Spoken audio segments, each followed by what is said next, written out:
Now, then I like this one, page 37. I'm going over what we read. Page 37. The bottom, going beyond normality. And I tell you, that really applies in our group, going beyond normality. Look around you. True love, I love this. I really had to go beyond my normal perception and thinking. That in itself is extremely difficult. Yet loving is beyond the normal conceptual mind anyway. True love means that whatever happens, you stay in the process and find a way through, rather than just being conditional and giving up.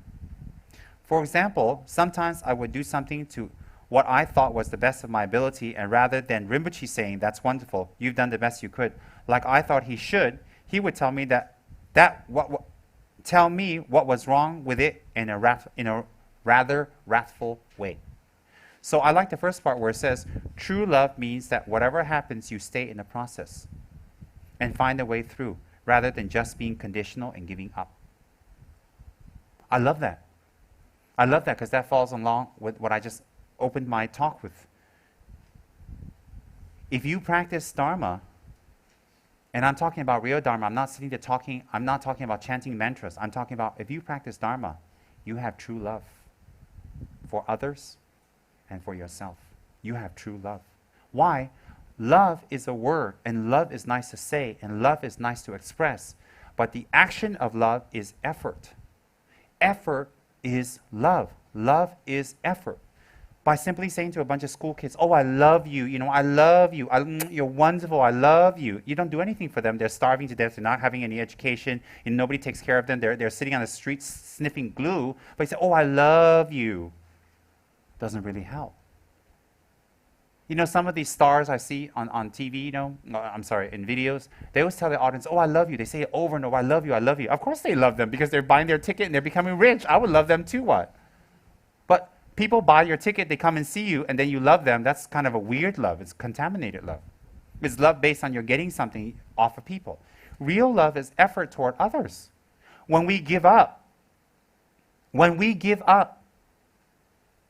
then we are being conditional. Why is it when we give up, we're being conditional? Because if this happens, then I will do it. If this doesn't happen, if that doesn't happen, if it's not this way, I won't do it. But if it's this way, I will do it. If it's that way, I will do it. That's not love. That's conditions. In English, it's very simple. It's called conditional. When we give up, it is a sign of true selfishness. It's a sign that we don't love others. When we have a commitment or we promise to do something and we push it away, push it, we have to be reminded and told again and again and again. And it may be difficult, and that's why we avoid it. Then we're not a person that's really loving others and loving people who we should love or repay the kindness of others. Example, our beautiful mothers. Why is that? Love must be shown in effort. In effort. If there's no effort, how can you say you love? So if we give up, and we want to cite reasons why we gave up, no matter how valid it sounds, how good it sounds why we gave up, anybody with higher wisdom and understanding will say no. You're very selfish, and you're very conditional. That is why when we read biographies of people, whoever they are, who make it through thick and thin, and they go through so much hardship, it touches us. The book sells. People read it, becomes a bestseller, and we really want to learn their secret. And we want to interview these people. We want to be around these people. And they inspire us. Why is that? Because we know they love so much. And they love everyone so much. That's why they love themselves. Someone that loves themselves is not necessarily selfish. Correct love of oneself is very beneficial and it influences many people. Correct love of oneself. Simply loving myself and being selfish to others, that's not love. I lived in America for many years, and I have people saying, I have to do what I need to do. I need my space because I need to love myself. And I think, sounds good, but there's something off there. You see, the love of ourselves cannot be at the expense of another person, another being. That's not love. And love is without conditions.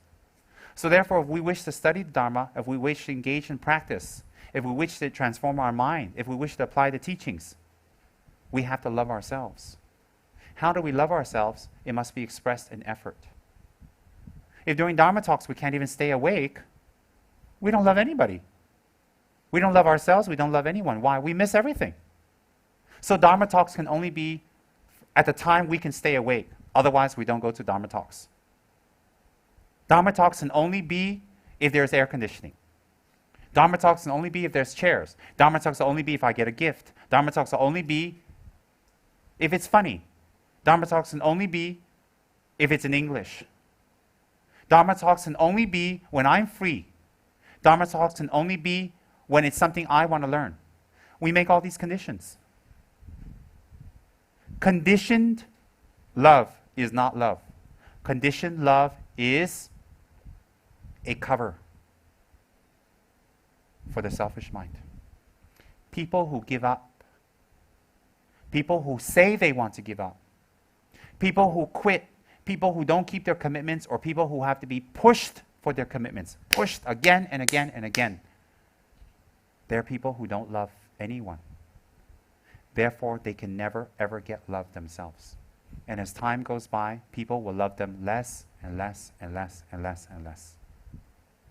And their emotions can become very dangerous. They'll do more negative action, more childish action, more immature action to get more attention. Why? Because they can feel the love of others going down. And so they react how? The way they normally act.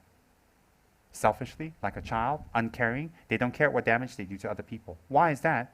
Because that's the way they've been doing to lose the love in the first place. So people who lose the love of others due to their lack of effort, they themselves will act in such a way that's more and more negative, more and more selfish, more and more to get attention. Why? They can't get attention any other way.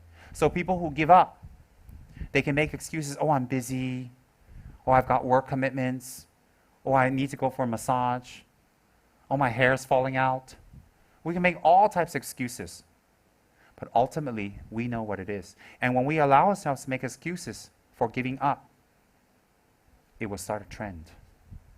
Then another thing will be given up, another thing will be given up, another thing will be given up, another thing, another thing, another thing. Pretty much we end up nowhere. So at the end of our lives, we look at ourselves, what we have achieved. Nothing. What have we gotten? Nothing. We still depend on other people. We still need other people. We're still looking at other people with our mouths open. We say in Tibetan with your mouth open, waiting, like this. Ka tang ba gu de sha da. Give me. You just open your mouth. Why did they say open your mouth? Because babies sit there with their mouth open. Feed me, feed me. The mother's like, oh, can I have 5 minutes of peace? Feed me, feed me. So same thing in Tibetan, we have a saying with their mouth open, still waiting for things from other people. It's very short and sweet, but quite meaningful. So are we like that? Are we going through our lives with our mouth open? Except David, that doesn't count because the lips are heavy. But are we going through life with our mouth open? If we are, how do we expect love and to get love? How do we expect that? Love isn't you marry a wonderful lady, or you marry a wonderful man, or you have a wonderful partner, and they're stuck with you. You know, they're stuck. They can't leave for some karmic, horrible reason. They're stuck with you. That's not love. They're stuck with you. That's what it means. What's love? Love is effort. Love is not giving up. Love is not having to be pushed. Love is effort that comes from the inside. You know why love is that? Because you love others and people that matter so much. You don't give up. You don't give up.